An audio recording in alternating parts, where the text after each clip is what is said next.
Coming into it.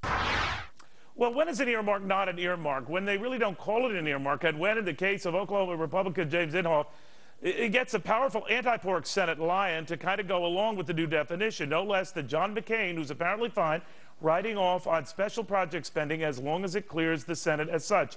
Jonathan Hoenig ain't buying it, or what they're up to. Along with Jonathan, we've got Lizzie McDonald and Mike Norman. So, Jonathan, pork is pork, right? Neil, this is straight out of the linguistic gymnastics of Slick Willie, right? It depends on what the meaning of the word is. I mean, come on.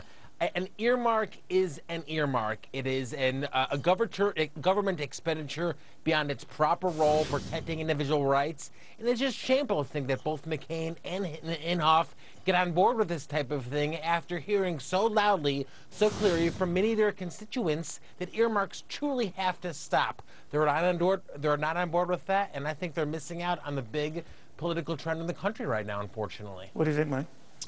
Well, I love this because here's Jonathan, who hates big government and government spending, but yet he wants to cede spending over to some bureaucrat at the federal level. Look, why don't we just do away with the legislative branch? I mean, people come from their states. Not an entirely bad idea. People come from their states and their district. It's their duty, it's their responsibility to go to Washington and give you pork.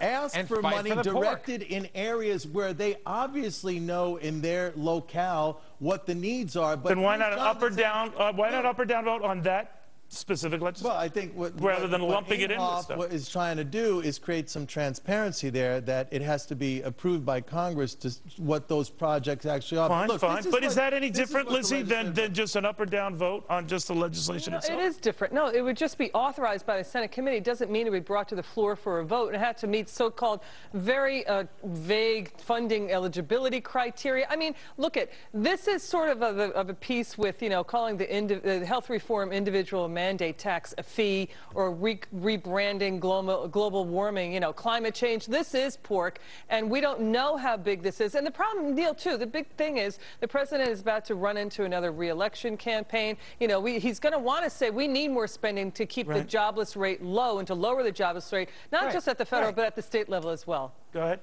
Right, they talk a great game about being fiscal conservatives, Neil, but as you pointed out, as long as you give government the opportunity to redistribute that income, every senator, every congressman, heck, every company has got to get in line with their handout. And I tell you, Greece got their credit rating downgraded today. Once again, another example, an economy in chaos, not because they didn't spend enough. Well, we're not Greece, but I mean, look, the government is going to spend regardless, and whether you want that directed from the executive branch or some bureaucratic agency, or, you know, that's why we elect people. You don't worry that this is a buy-off, a gateway drug, as I said, to more expensive legislation?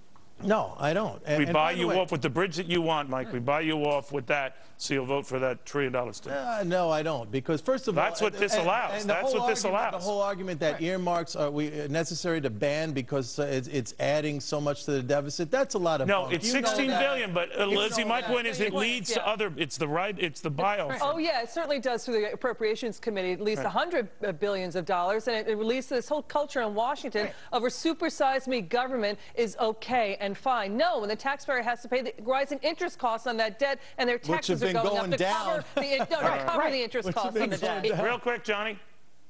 It's just going to be a gateway for, in my opinion, Inhofe and McCain to lose their seats, Neil. They're old Washington. They're the old guard. They don't get it. Scoreboard now. Good night.